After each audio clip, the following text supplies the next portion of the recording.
کہ نبی علیہ السلام کو کہا جا رہا ہے کہ آپ نے سمجھانا اس صورت میں ہے جب آپ کو نظر آئے کہ سامنے والا بندہ بات سن رہا ہے اور سمجھنا چاہتا ہے، اور اگر نہیں سمجھنا چاہتا تو آپ نے نہیں سمجھانا اس کو۔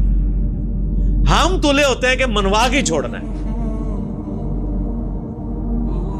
قرآن کی ڈاکٹرائن یہ ہے کہ آپ نے منوانا نہیں، صرف پہنچانا ہے، اور اگر بات ماننا چاہتا ہے کوئی مان لے، جس نے نہیں ماننی وہ نہ مانے، یہ اس کی مرضی۔ وما علینا الا البلاغ، ہمارا کام تو نہیں مگر پہنچا دینا۔ سورہ بقرہ میں آتا ہے، اللہ تعالیٰ فرماتا ہے کہ اے نبی ہم آپ سے اہل جہنم کے بارے میں نہیں پوچھیں گے کہ آپ کو ہم نے پیغمبر بنا کے بھیجا پھر بھی لوگ دوزخ میں پہنچ گئے، تو رزلٹ یہ نکلا ہے۔ واقعی آج بھی اکثریت تو دوزخ کی طرف ہی جا رہی ہے۔ آپ سے نہیں پوچھیں گے، آپ کا کام صرف بات پہنچانا ہے۔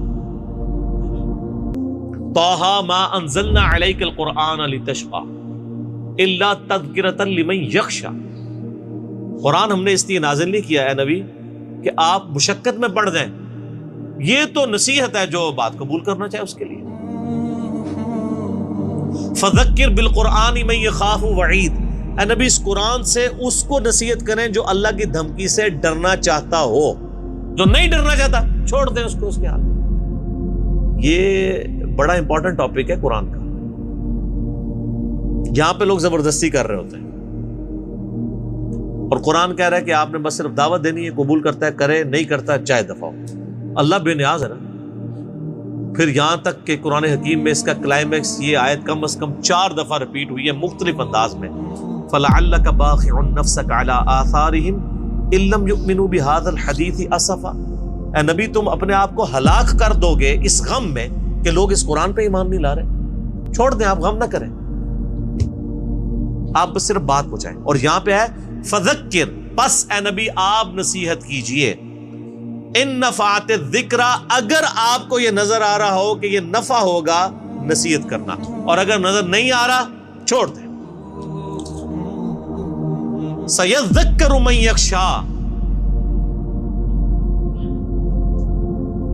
نصیحت اس کو کرنی ہے اور بات وہ قبول کرے گا جو اللہ تعالیٰ سے ڈرنے والا ہوگا۔ وَيَتَجَنَّبُهَا الْأَشْقَى، اور جو بدبخت ہے وہ تو اس دعوت سے دور ہی رہے گا۔ آپ بھی اس کو اس کے حال پہ چھوڑ دیں۔ بدبخت سے مراد یہ نہ سمجھیے گا کہ یعنی اللہ نے اس کی قسمت میں 2 غزل لکھ دی ہوئی ہے، نہیں، ایسا نہیں ہے۔ بدبخت وہ ہے جو اپنے لیے بدبختی کماتا ہے۔ اور اس بات کو اگر آپ نے سمجھنا ہے نا تو آپ سورہ طٰہٰ میں اینڈ پہ جا کے آیات آتی ہیں جہاں قصہ آدم اور ابلیس کا اللہ نے ذکر کیا ہے نا، تو وہاں پہ اللہ تعالیٰ نے مسئلہ تقدیر کو اس حوالے سے ڈسکس کیا ہے۔ آیت نمبر ہے 123،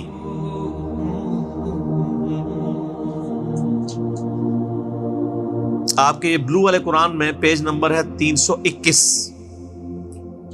اور نیچے سے یہ 6ٹھی لائن ہے، قَالَ اهْبِطَا مِنْهَا جَمِيعًا،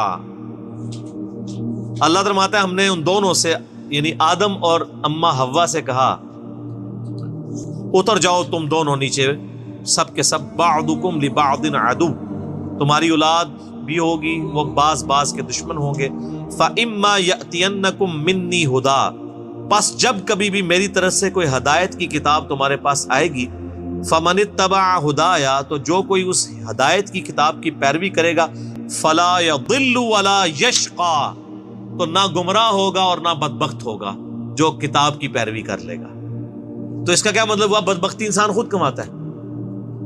اللہ تعالیٰ کہہ رہا ہے کہ اے اولاد آدم جب کتاب آئے گی نا تو جو اس کی پیروی کر لے گا وہ نہ گمراہ ہوگا نہ بدبخت ہوگا۔ اور یہاں پہ آ رہا ہے کہ آپ اس کو اس کے حال پہ چھوڑ دیں جو بدبخت ہوا ہے، مراد یہ کتاب ماننا ہی نہیں چاہتا۔ الذی یصلی النار الکبریٰ، اس بدبخت کو تو ہم اس بڑی آگ پر پیش کریں گے، اس کا علاج تو ہم نے کر رکھا ہے آخرت میں۔ ثم لا يموت فیہا ولا یحییٰ، پھر وہ اس آگ میں نہ زندوں میں ہوگا نہ مردوں میں۔ یہ ہے جناب اللہ کا غصہ، موت آئے تو کام ہی تمام ہو جائے نا۔ قرآن میں آتا ہے نا، اللہ تعالیٰ آتا ہے کہ سورہ فرقان میں کہ آج ایک موت نہیں کئی موتیں مانگو، موت نہیں تمہیں آئے گی۔ صحیح بخاری میں حدیث ہے قیامت والے دن میدان محشر میں لا کے نا موت کو مینڈے کی شکل میں ذبح کیا جائے گا. جنتی پریشان ہو جائیں گے اور جنت کے وہ کنارے پہ آئیں گے کہ پتہ نہیں کیا فیصلہ ہونے لگا ہے. جب آواز دی جائے گی نا کہ آ جاؤ اب یہ ایک میلہ لگنے لگا وہ دیکھو, جنتی پریشان ہوں گے ہمیں کہیں جنت سے نکال نہ دیا جائے, اور دوست کی خوش ہوں گے کہ شاید کوئی ہمارے نکلنے کی سبیل ہونے لگی ہے. جیسے ہی وہ کناروں پہ آئیں گے میدان محشر میں مینڈے کی شکل میں موت کو جب قتل کر دیا جائے گا تو اللہ تعالیٰ فرمائے گا کہ اہل جنت کے لیے خوشی کی بات ہے کہ اب ان کو موت نہیں آئے گی, موت ہی ختم کر دی.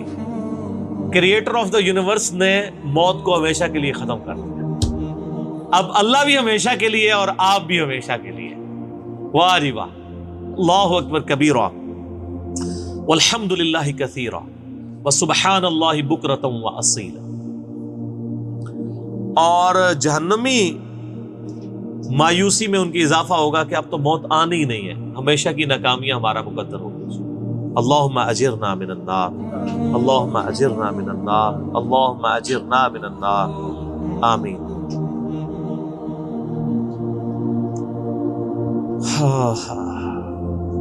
نہ وہ زندوں میں ہوگا وہاں پہ نہ مردوں میں. قد افلح من تزکا, بے شک فلاح پا گیا وہ شخص جس نے اپنے آپ کو پاک کر لیا, اپنے نفس کا تزکیہ کر لیا, وہ کامیاب ہو گیا. مرنے سے پہلے پہلے موت کی تیاری کر لی, وہ کامیاب ہو گیا. وَذَكَرَ اسْمَ رَبِّهِ فَصَلَّى, اور اس نے اپنے رب کا نام لیا, نام کا ذکر کیا اور اس کے ساتھ نماز پڑھی. ظاہر نماز تو اللہ کے نام کے ساتھ ہی پڑھی جاتی ہے, اللہ اکبر کہہ کے نماز شروع ہوتی ہے. وہ اصل میں کامیاب ہوا ہے. صرف اللہ کو ماننا کافی نہیں ہے, اللہ کی ماننا بھی ضروری ہے. وَلَقَدْ بَعَثْنَا فِي كُلِّ أُمَّةٍ رَسُولًا أَنِ اعْبُدُوا اللَّهَ وَاجْتَنِبُوا الطَّاغُوتَ, بے شک ہم نے ہر امت میں کوئی نہ کوئی رسول بھیجا اس دعوت کے ساتھ کہ عبادت کرو اللہ کی, اور اللہ کے مخالف طاغوت جو ہے ان سے اجتناب کرو.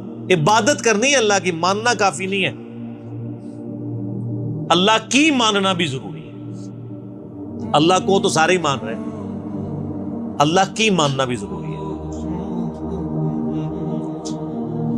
اور خصوصیت سے جب ماننے کا ذکر آیا, پاکیزگی کا ذکر, تو نماز کا ذکر اللہ نے کیا. صحیح مسلم میں انٹرنیشنل نمبر کے مطابق 246 نمبر حدیث ہے کہ بندے کے کفر اور اسلام, شرک اور ایمان کے درمیان لکیر جو ہے وہ نماز ہے. نماز نہ پڑھنے والا پاکستان کے شناختی کارڈ میں مسلمان ہے, اللہ کے حضور وہ عملاً کافر ہے. عقیدے میں بے شک مسلمان ہے لیکن عملاً کافر.